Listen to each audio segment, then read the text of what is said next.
Hello everyone, welcome to Vishwavidya classes. Bharat में भुखमरी। और जैसे ही शब्द भुखमरी आता है तो सीधा हम लोग पहुंचते हैं कहाँ? GHI, ग्लोबल हंगर इंडेक्स के पास। और इस वीडियो का भी संबंध इसी से है। इस वीडियो का संबंध 17 अक्टूबर द हिंदू में छपे एक आर्टिकल से है, जिसमें GHI रिपोर्ट के बारे में, GHI रिपोर्ट 2024 के बारे में लिखा हुआ था। यह है वो न्यूज़पेपर जिसमें लिखा हुआ था कि the global hunger index for 2024 states that serious level of hunger is prevalent in India.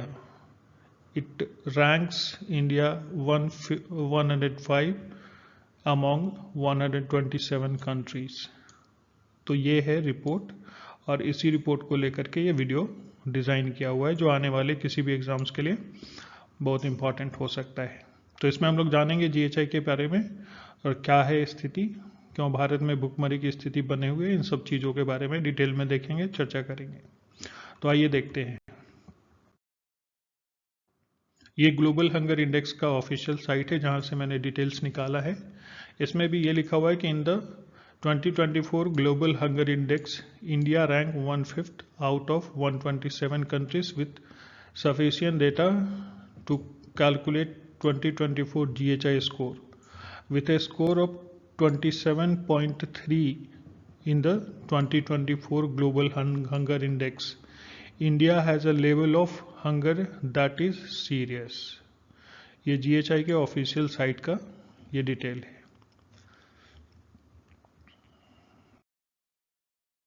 तो हम लोग समझते हैं सबसे पहले कि क्या होता है ग्लोबल हंगर इंडेक्स। तो वैश्विक भूख सूचकांक यानी ग्लोबल हंगर इंडेक्स एक सहकर्मी समीक्षा रिपोर्ट है, जिसे कंसर्न वर्ल्ड वाइड और वेलथुंगर हिल्फे द्वारा वार्षिक आधार पर प्रकाशित किया जाता है। आप यहाँ देख सकते हैं कंसर्न वर्ल्ड वाइड और वेलथुंगर हिल्फे।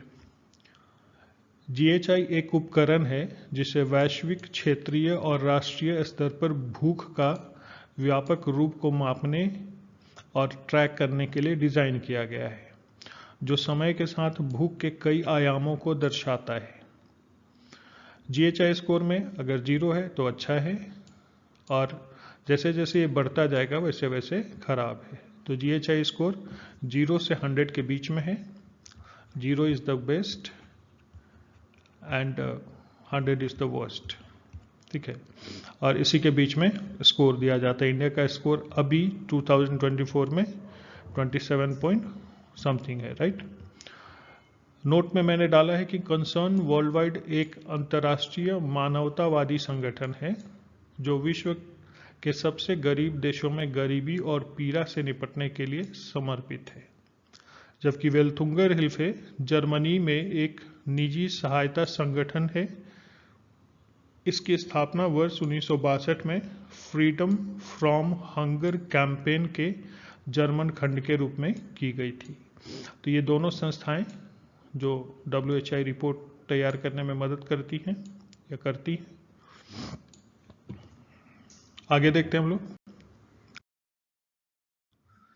भारत की स्थिति क्या है GHI में। GHI 2024 में ग्लोबल हंगर इंडेक्स की 2024 की लिस्ट में इस साल भारत 127 देशों में 105वें नंबर पर है। पिछले साल 125 देशों में 11वें स्थान पर था। 2022 में 121 देशों में 107वें स्थान पर था।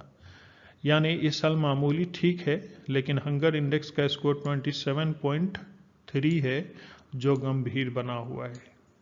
तो स्कोर जो है 27.3, आप परीक्षा के पॉइंट ऑफ व्यू से अगर देखें तो 27.3 है इसका 2024 का स्कोर है। 127 देशों में इसका स्कोर है, इसका रैंक है 105वां। जानकर आश्चर्य होगा, वहीं नेपाल 68 पे है, श्रीलंका 56 पे है और बांग्लादेश 84 पे है। यानी इन देशों की हालत हमसे बेहतर है।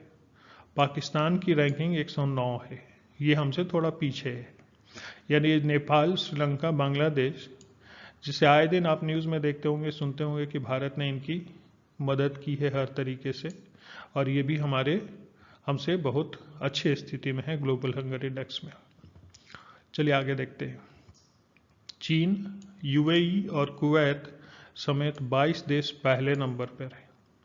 22 ऐसे, पूरे 127 देशों में से 22 ऐसे देश है जो सीधा एक नंबर पे हैं।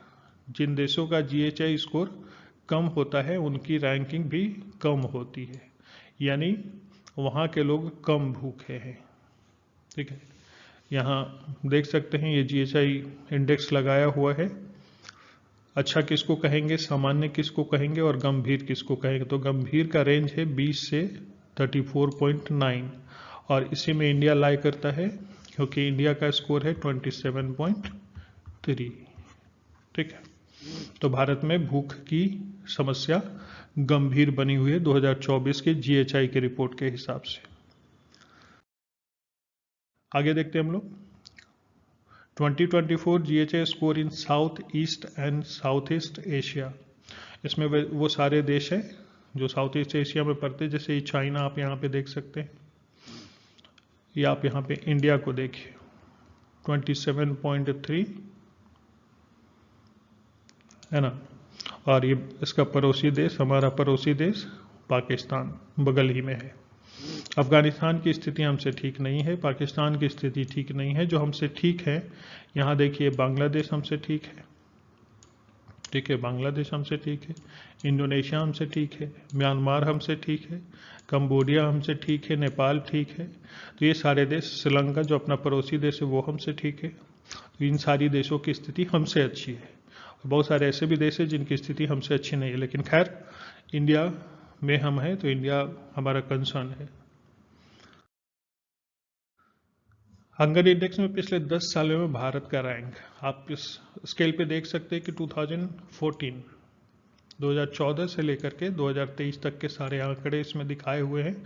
GHI रिपोर्ट के हिसाब से 2014 में भारत लाई करता था 55वें रैंक पे, 2015 में है 80वें रैंक पे, 2016 में 97 पे आया, 2017 में 100 पे पहुंच गए, 2018 में 103 पे, 19 में 102 पे, 20 में 94, 20 में कुछ स्थिति हमारी ठीक नजर आई।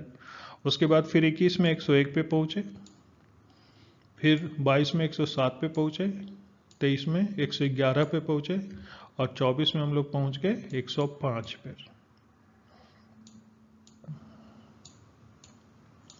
ठीक है, तो ये पिछले 10 सालों का रिपोर्ट आपके एग्जाम में कहीं से भी अगर पूछ लिया जाए तो इसको आप अपने नज़र में रख सकते हैं, या तो इसका स्क्रीनशॉट लेकर के आप रख सकते हैं।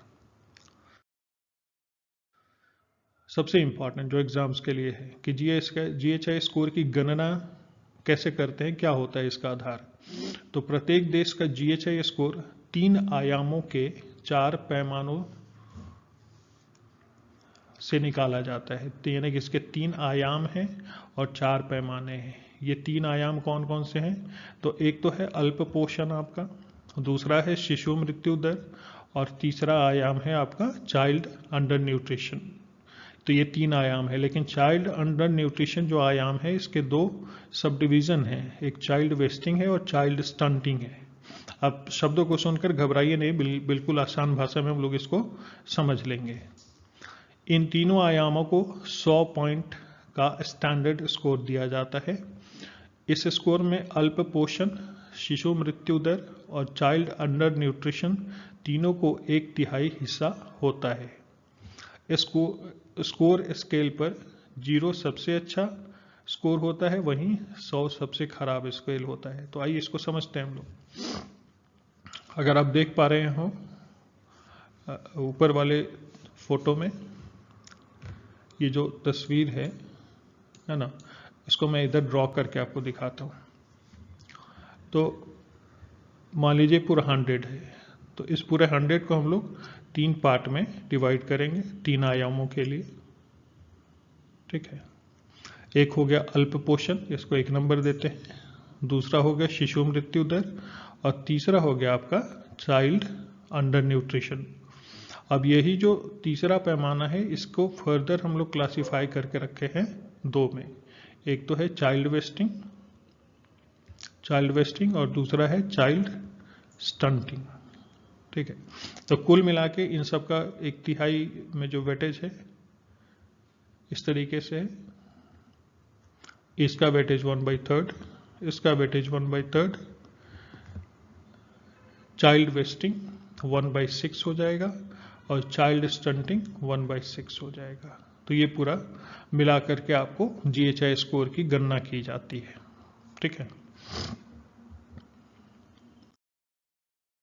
आगे देखते हैं हम लोग अल्प पोषण का मतलब क्या है। तो अल्प पोषण का मतलब ये है कि एक स्वस्थ व्यक्ति को दिन भर के लिए जरूरी कैलोरी नहीं मिलना। एक स्वस्थ व्यक्ति जितना डाइट कंज्यूम करता है ना, उतना उसको मिलना चाहिए। अगर नहीं मिल रहा है तो वो अल्प पोषण का शिकार है। शिशु मृत्यु दर किसको कहेंगे? तो प्रत्येक 1000 जन्म पर, ध्यान रखिएगा, प्रत्येक 1000 जन्म पर ऐसे बच्चों की संख्या जिनकी मौत जन्म के 5 साल के उम्र के भीतर हो जाती है ना। तो शिशु मृत्यु दर वैसे सभी 1000 पे 1000 बच्चों पर वैसे बच्चे जो 5 साल की उम्र को पहुंच नहीं पाते हैं और उससे अंदर ही उनकी मृत्यु हो जाती है किसी कारण से, तो उसको हम लोग शिशु मृत्यु दर में काउंट करते हैं। अब चाइल्ड अंडर न्यूट्रिशन में सबसे पहले चाइल्ड वेस्टिंग। तो चाइल्ड वेस्टिंग का संबंध सीधा सीधा उसके वजन और उसकी लंबाई से है। ठीक है, उसके लंबाई के हिसाब से उसका वजन नहीं है तो उसको हम लोग चाइल्ड वेस्टिंग में रखते हैं। मैं पढ़ के भी सुना दे रहा हूं आपको। बच्चों का अपनी उम्र के हिसाब से बहुत दुबला या कमजोर होना। 5 साल से कम उम्र के ऐसे बच्चे जिनका वजन उनकी लंबाई के हिसाब से कम होता है। यह दर्शाता है कि उन बच्चों को पर्याप्त पोषण नहीं मिला है, इस वजह से वो कमजोर है। यानी सीधा आप वेस्टिंग में समझिएगा कि लंबाई को कंपेयर करेंगे हम लोग वजन से। ठीक है, लंबाई का वजन से कंपैरिजन कर दीजिए, यानी कि लंबाई के हिसाब से वजन नहीं तो चाइल्ड वेस्टिंग।